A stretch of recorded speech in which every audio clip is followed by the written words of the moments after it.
Hey YouTube, welcome to the Off-Grid Mountain Homestead. So you got your little solar power boxes, whatever various make and model that you have. You got your solar panels set up and all that good stuff. Then you get weather like this. You get clouds. No matter how much solar array you got, you're gonna be down on your charge, especially if you got little panels for little solar generators. You're gonna have to have a way to recharge your little power boxes to get you through a bad weather event or something like that if the clouds set in for a week or 2 weeks. So what are you gonna do? Well, you're going to have a generator.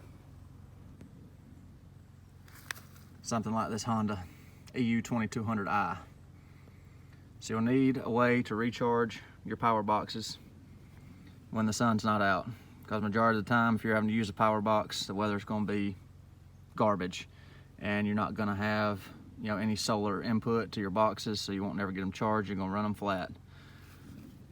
So this is the backup generator. And you may ask why I need a backup. Well, I'm off grid. There's no backup power besides what I make here on the homestead.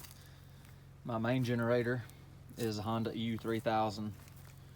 So I got this EU2200 as a backup for the 3000 in case there's something goes wrong or have to get parts or have a failure. I have a backup, and I have a backup to the backup, but that's another story for another time. But the little 2200i sets up most of the time. I run it about every couple of months just to keep everything going in it, but it's just a backup because I have to have a generator. And same thing if you have power boxes, you have to have a generator with your power box. You cannot have one without the other and be properly prepared. So if you've got a generator, you have to run it all night. So it works best in combination to have a power box to go with the generator. So you can run the generator during the day, run off your power box at night, and be nice and quiet. So highly, highly recommend that you have a generator with a portable power box, and it's best to size your power box to get at least 12 hours of load if you can afford that. It's not going to be a cheap endeavor. I mean, it's not cheap getting a Honda generator. It's not cheap getting power boxes, especially when you get into the 2 or 3 kW size boxes. You're going to spend a good bit of coin on it. But if you're going to be properly prepared, you're going to have to spend a little money or just work around not having power, whichever method you choose.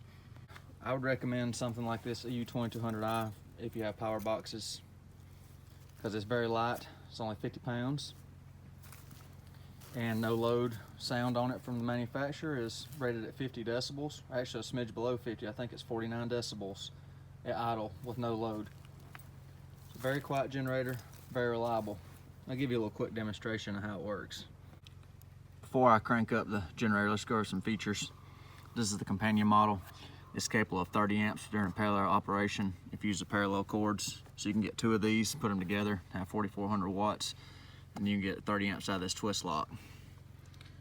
So I like the twist lock because you can have a splitter, twist lock splitter that's pigtail that has 2 receptacles. So you can twist lock it and then have 2 regular style receptacles out of that twist lock. And you can also get regular splitters for this style plug too, that's got the splitter on the end, but don't overload it. You can overload it that way if you got a lot of stuff that you're running, but if you run your refrigerator and freezer at the same time, this thing will laugh at that. I mean, it's nothing to run a refrigerator and freezer with this 2200. But some of the features, it's got a carbon dioxide monitor. So if you got it near your house too close, something like that, it'll trip off. It's got a little sensor that checks for CO. So if you have it too close in the wrong spot, or people that have been known to run them inside their garage, well, this got a safety feature, it'll cut it off. It's got an oil alert, overload light, and the green light right here shows you that it's running and making power.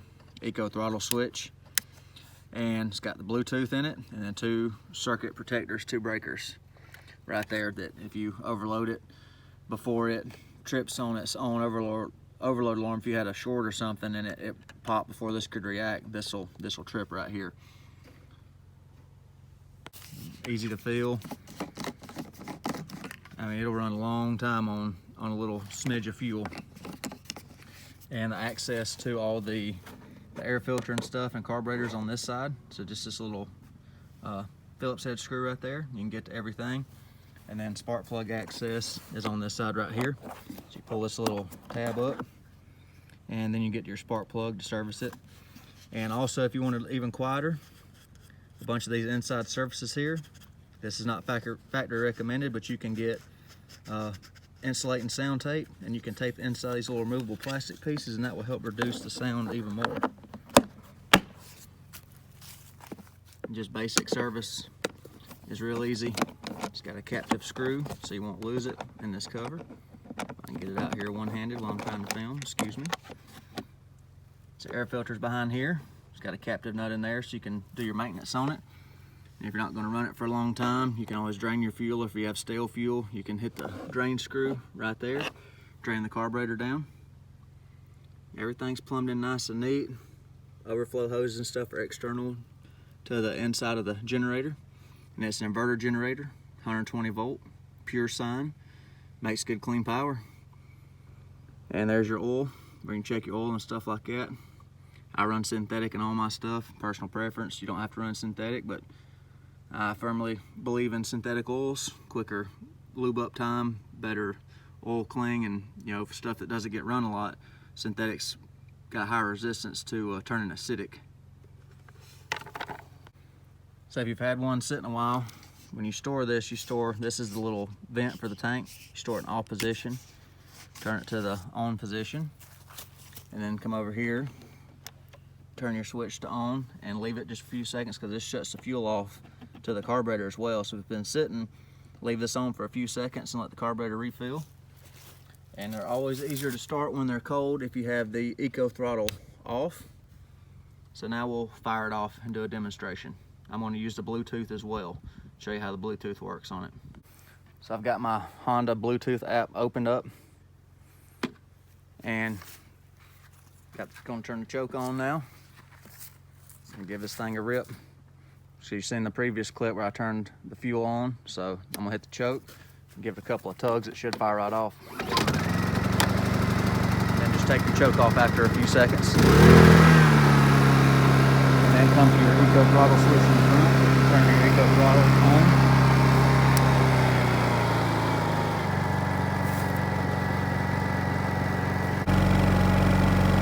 I'm going to plug in the power box, and you'll see the amperage go up on this little plug right here.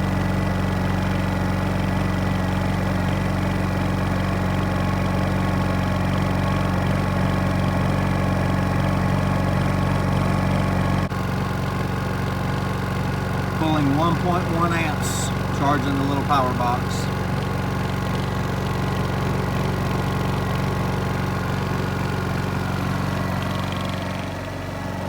When you're tired of hearing it run, just come right here to the switch, hold it down for a second and a half, and then it gives you a little thing that your generator has stopped. Very handy, especially in a camping situation, or if you've got it remote from your residence or whatever, and you're tired of hearing it run, or your stuff's done for the night or finished charging, you hit the little button and shut her down. Now, of course, it will not restart it. It's pull start, but a little bit pricier than some of your no-namers, your little Generacs or Harbor Freight stuff. But these just have just a track record of being very reliable. You're going to pay a little bit more for them. I personally think it's worth it. Highly recommend the little EU2200. You can probably find some used EU2000s, but if you look on classifieds, you're probably only a couple $100 cheaper buying a used one than buying a brand new one. So I'll put a link in the description too, a couple of different models. I make an industrial commercial one that's got ground fault plugs in it, but you could remedy that too with just a little ground fault plug that you plug into the regular receptacle and convert it to ground fault and save yourself about $300. This is the ground fault plug I was talking about. It's also a pigtailed. It's 3 receptacles on the end, 3 plugs. So you can plug this into your receptacle right here. And then you have ground fault protection if you're running it in bad weather conditions. And I also have a twist lock one that's just like this, but it's in use on the EU3000. So that's why I like twist locks. These can work their way loose through vibration over the course of a few hours, or if you tug on it, it could pull it loose. So I like the twist lock ones better than this style, but still gives you a GFI protected circuit on the generator. And I make conversion kits for these to convert them from gasoline to propane, so you can always run on propane. But propane, you have a little less run time, a little more cost, because propane's less energy dense per gallon than gasoline. So that's the only drawback. Propane doesn't go bad, but it has less energy content per gallon. So I prefer gasoline. So I hope you liked today's video. A quick review on the EU2200i. It's not all inclusive. I just tried to give you a brief overview, some of the features on it and why I like it. Just, you know, main thing is good clean power, and it's quiet, and it's lightweight and portable. So, you know, you have to formulate the plan for your preparedness and budget that in. You can get away with a cheaper generator, but you know, they may not be as reliable. They're going to be louder, and to me, quiet is the most important thing. I cannot stand a loud screaming generator, so the quieter the better. So that's why I went with Hondas. They have a track record of being the quietest generator. So pick what you need to fit your application, you know, what you can afford for your budget. But anything you can get is better than nothing at all. Even if you had to get a, you know, a lower end generator, as long as you have something to get you by, or to have plans just doing without power. But you know, everything's relies on electricity nowadays, so it's hard to go without it. So just make you a good plan, prepare the best way that you can within your budget. That's the most important thing. Just take steps to be better prepared. Thank you for watching the Off Grid Mountain Homestead. Stay tuned, like, comment, subscribe.